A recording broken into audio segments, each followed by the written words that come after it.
What's up, everybody? It's your boy Fox McFly. It is Thursday, July 30th, 2026, and I'm ready to go to open mic night tonight. After this, I'm ready to see the local musicians in my area play some tunes. And I am smelling a little good today. I'll put you on some game. I'm wearing Jeremy's Ocean Eyes. It smells just like you got back from the beach, and it is unisex. It smells so freaking good. So let's go ahead. We're going to get straight into it. I did kind of skim through it a little bit on my lunch break, and it is a lot. I didn't read too much into it, so let's just get started. Please restart your game to ensure the update goes through and to prevent connection errors and matchmaking. If you're encountering any issues, please contact 2K support. Blah, blah, blah, blah, blah. All right, here we go. Version 1.9, July 30th, 2026. Let's see. Today's version 1.9 update brings exciting new content with paid DLC of Bounty Pack 4, Murders and Acquisitions, and Vault Card 4. Additionally, Pearlescent World Drops now include dedicated drop sources, and 3 new Pearlescent weapons have been added. Yes, let's go. Across the rest of the game, we've improved boss encounters, ensured drop loot stays in reach, and polished up some gear and abilities. All right, we'll see.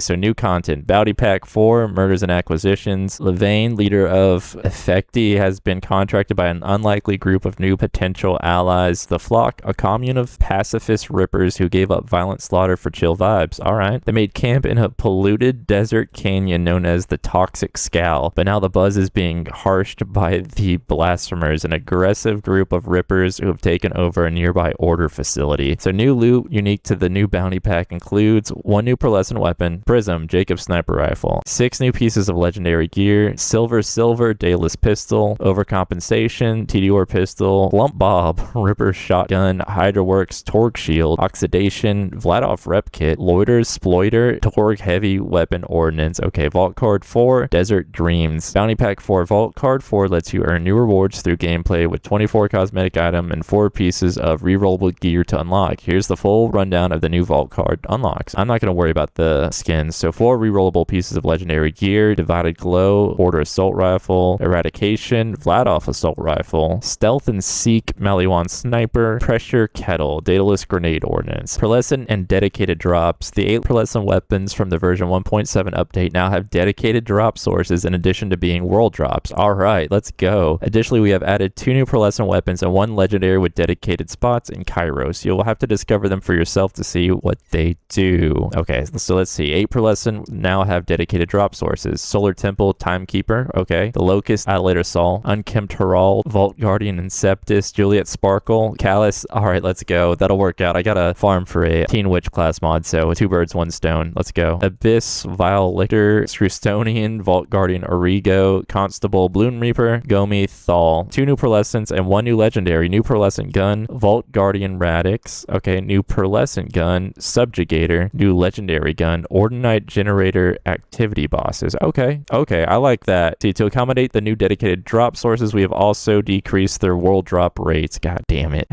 Change notes, gameplay systems. Bounty Pack 3 is aimed to kill 4. I'm just gonna scroll through this. I'll pause for a second. Take down at Hadron Abyss. I'm just gonna pause this. Circle of Slaughter. I'll just pause here. Subjugator and Thal the Invincible. Let's go through this real quick because I am kind of curious. Boss combat resets when all players are outside of the boss arena. Makes sense. Increase the radius of Thal's area of effect and melee attacks in phase 2. Yeah, fucking great. Fire attacks from Thal no longer injure you when in the upper arena of layer of Subjugator. Thal no longer heals when attacking shield spots in phase 2 and 3. Subjugator's Wrath. Enemies will take critical damage when shot in the eye during phase 4. Items will no longer fall through the ground in Subjugator and Thal the Invincible's boss arena. Thank you. Adjust some areas in Subjugator and Thal the Invincible's arenas to better keep you in the fight. Prevented loot drop during Subjugator's fight from spinning and preventing you from viewing the item card. That's funny. Bounty Pack 2, Legend of the Stone Demon. I'll pause here. Alright, Story Pack 1, Mad Ellie in the Vault of the Damned. I'll pause here.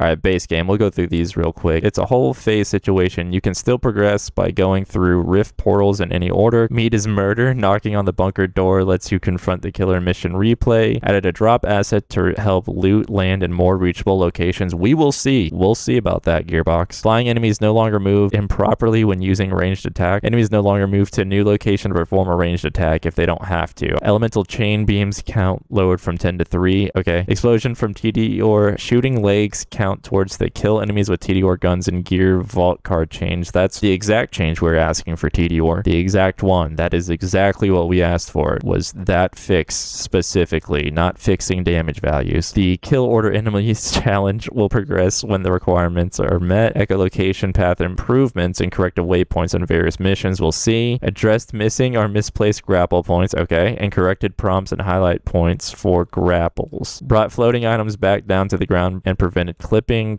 Filled map holes and stuck spots so you can keep progressing through missions. Environmental decals, weapon models, and other textures have been updated to display more accurately. Alright, fine. I thought we were going to get some more, that's why I went through it, but okay. Player characters, Cache the Rogue, let's see. Using melee while crossfire is active and using a jump pad will keep you on the jump trajectory. The Grasping Tentacles card will attach to walls and ceilings. Insurance. Applies the correct amount of fortune stacks when switching equipped to shield. Crossfire will target Subjugator the Invincible in phase 4 from further back. While making this chain, we've also updated Rafa's turret to increase its distance for this fight. Dude, just put that in Rafa's. Are only gained when dealing critical hits to enemies. Doing damage to yourself no longer gains stack. Harlow the Gravatar. Retriggering group study doesn't cause the Vault Hunter's action skill to drain faster. Flux Generator potential transference. Flux Generator is no longer forced into immediate cooldown when unequipping a heavy weapon ordnance. Halo Sidekick nameplate has been removed. Unstable Isotope increases cryo damage when using grenades from cryo elements. Chain Reactor reliably deals bonus radiation damage in multiplayer. Darts from Skeptic deal damage when a new enemy is put into stasis. Rafa the Exo Soldier, come on, show our boy some love. Charge Burst shares damage taken every 0.5 seconds rather than all damage. Permalast has been optimized to work more efficiently. Peacebreaker cannons will continue to fire continuously when saving and loading and allow the Instigator class mod to stack normally. Rep kits no longer prevent the health drain from Inferno Protocol. Protecto Pulse visuals appear in multiplayer. Hell in a Shell firebombs move faster, have increased radius, and better home in on enemies. Projectiles from hazardous payload deal intended damage. In calculations, functionally you will see some changes to sticky damage for anything more than 2 projectiles and a difference in damage done by throwing TDORs with 2 or more projectiles. Yeah, okay, that is what we were asking for. Pearlescence with increased reload stats increase just the reload speed. Conflux Melee 1 Sniper Rifle will share the active status effect of the override damage after killing the enemy with a Melee 1 transfer enhancement. Reduce the self damage from overcharging the Abyss Sniper Rifle by around 10%. Alright, weekly activities. Here we go. Weekly Big Encore Boss, Bio Bulkhead. If you really want to put yourself through that, go for it.